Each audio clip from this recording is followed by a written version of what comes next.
So if you consume a lot of true crime content, then I'm sure you have a few cases that stick with you, the ones that live rent-free in your head, sometimes for years. The story I want to share with you today is one of those cases. This story is about the tragic death of Charity Martin at the hands of her mother and her sister. Arthur and Vivian Martin divorced in 1990. Vivian took their 3 daughters and moved to Sayville, New York. They moved in with her parents, Samuel and Emma. The family shared a split-level ranch with Vivian and the girls staying downstairs while her parents lived upstairs. Vivian and her daughters were close. Serena was 20 and a college student, Charity 17 and a cheerleader, and Elizabeth 15, a dancer who looked up to her mother and her sisters. Vivian was also close with her father. She was not, however, close with her mother, Emma. Emma was a conservative Catholic woman, and she and Vivian bumped heads about many things. Samuel had always been the buffer between the two. Something to note about Samuel, his favorite singer was Frank Sinatra, and he was always playing his music. At the end of summer 1997, Charity asked to host a senior kickoff party at the house. Her mother said yes.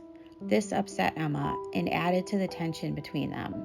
Around this same time, Vivian's father was diagnosed with pulmonary fibrosis. Doctors gave him less than a year to live. For Vivian, her father was the rock of her life, and she was absolutely devastated. She was sure that when her father died, her mother would kick the family out of the house. Vivian at this time was working in a holistic store. Spiritualism and balance in her life were a priority. This would spill over as she became devoted to taking care of her father and trying to make a connection to his soul. Vivian soon met a woman who considered herself a witch, and she began to teach Vivian about tarot cards. It wasn't long before Vivian was sharing her new knowledge with her daughters. Serena considered herself a spiritual person, and impressionable Elizabeth would follow their lead. Charity, however, was pulling away a little. She was enjoying her time in high school. She had a job at a pizzeria, a boyfriend, and many friends. Charity was not nearly as consumed or infatuated with New Age spiritualism as her mother and her older sister. Despite this, Charity, her siblings, and her mother appeared to have no tension between them. Throughout that autumn, Vivian's search for signs became darker and more desperate. She became obsessed with looking for signs from the universe and signs about her father. Vivian discovered Santeria when she met a woman named Raven that also considered herself a witch. Raven began to advise Vivian spiritually and help Vivian learn to interpret the signs around her. At some point, Raven tells Vivian she believes that Emma is a witch trying to put spells on the entire family. Vivian tries to explain to her daughters what was going on with their grandmother. Serena and Elizabeth and Vivian believed they were in danger and would sneak into Emma's apartment to look for signs that she was practicing witchcraft. Emma had a dollhouse, and all the rooms were recreations of the rooms in their home. Vivian became convinced that her mother was using the dollhouse to place spells on them. In particular, she believed that her mother was trying to get to her middle daughter, Charity. In December 1997, Charity came down with a high fever. It's believed that she had the mumps, and Vivian wouldn't bring her to the doctors because she did not believe in Western medicine. Charity's illness was more confirmation for her that Emma was a witch. On January 13, 1998, Samuel died. Vivian's descent into madness was accelerated. At the funeral, Vivian believed that her mother was filling the space with all of her friends, which was yet another sign they must be a coven looking to harm her children. Vivian even found it suspicious when her mother offered her an old pair of shoes to wear to the funeral. Samuel's friend, a man of Jamaican descent, came to the funeral wearing what Vivian described as a bizarre headdress. Emma wanted all 3 kids to shake the hand of the man, but Vivian became upset, believing this too was a part of her mother's witchcraft. Charity was still very sick. Extended family members noticed the change in her appearance. They commented on her weight, and a cousin went so far as to ask Vivian if she was starving Charity to death. After the funeral, Vivian's search for signs intensified. She would see certain birds in the sky and believe they were messages from her father. Serena started looking to the Bible to determine what these signs meant. Vivian kept a very detailed journal, which would later help police to understand what happened the night Charity died. Vivian and Serena were not sleeping, they were barely eating, and they were becoming more incoherent in their thought process. Emma had become increasingly alarmed by her daughter's behavior. She told family members about her concerns, and for some reason no one intervened. Charity had been out of work for 3 weeks. The day she was scheduled to return, she didn't show up and she didn't call. Her friend and coworker Erin tried to call Charity several times. When Erin's shift ended at 8, she picked up another friend and they went to check on Charity. They arrived around 8:50 and walked around the house knocking on doors and looking through windows. Erin saw Charity's work shirt lying on the bed. They heard what sounded like arguing from inside. Erin was sure it was the voices of Vivian and Serena. No one would come to the door, so the girls returned to the car and wrote Charity a note before leaving. Emma's brother Harry was in town for the funeral. He told police that he had been staying with Vivian. He left the house earlier in the afternoon, and when he returned a few hours later and knocked on the door, no one answered. He said he looked in the window and saw 3 silhouettes in the apartment. Then Vivian came to the window and closed the blinds. Harry assumed they wanted to be alone, so he left. A little after 10, he returned to the house with 2 other family members. They walked around the house knocking. They look through the window and they see a body lying at the foot of the stairs inside Emma's doorway. They immediately call 911. It was 10:30 when Suffolk County Police Dispatch received the call. When officers arrived, they heard what sounded like chanting inside the house, as well as Frank Sinatra music playing loudly. No one came to the door or responded to the police, and everything was locked. They went around looking through windows. In one room, they saw a small altar with lots of candles and a spell book. Then they saw the body, so they get the crowbar and force entry into the house. When officers went downstairs, they found a mess. Dirty dishes, food, and clothing was everywhere. When they enter the bedroom, they find Vivian, Serena, and Elizabeth holding each other tightly. Officers say they have a tough time just trying to peel them off each other. Charity was face down. She had no top on and was covered with a bedsheet. She was lying at the foot of the stairs in Emma's part of the house. Outside, an officer talks to Serena. She says that Charity has a demon in her. Sometime after midnight, police take Vivian, Serena, and Elizabeth to the station. When detectives interview Vivian, she rambles. "I killed my daughter, Charity." "That's good, right? Charity had a demon in her. She didn't want to die, but she had to die. In Santeria, it's good that I killed my daughter.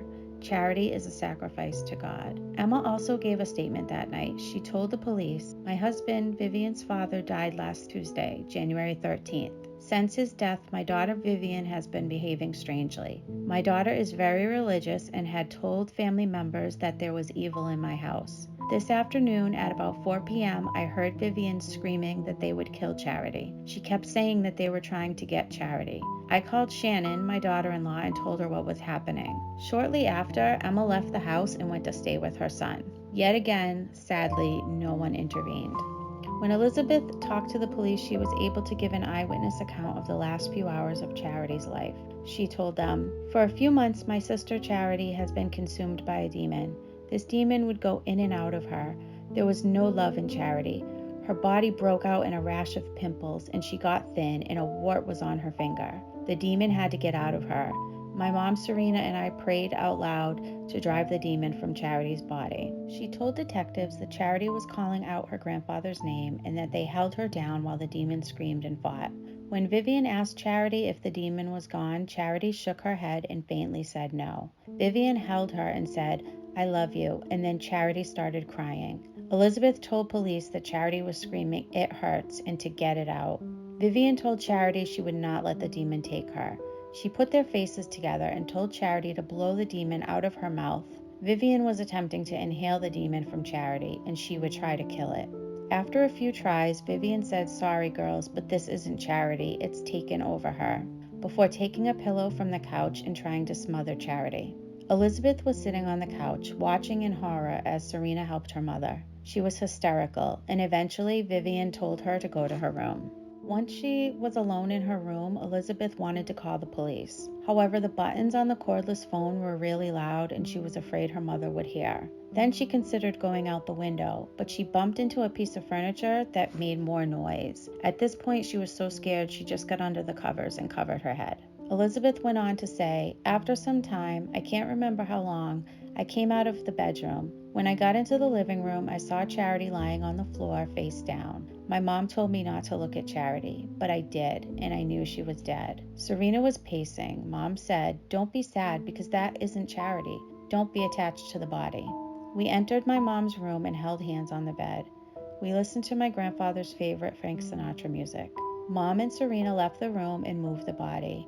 They put the body at the bottom of the stairs. I asked her exactly where, and she said the bottom of the stairs by our door. I asked her why she put it there, and Mom wouldn't answer me. From police statements, we get more insight into what happened in that room. Serena was reading passages from the book of Revelation because they believed it would be the second coming and that Grandpa Samuel would return. When he returned, he would save them and protect them from Emma.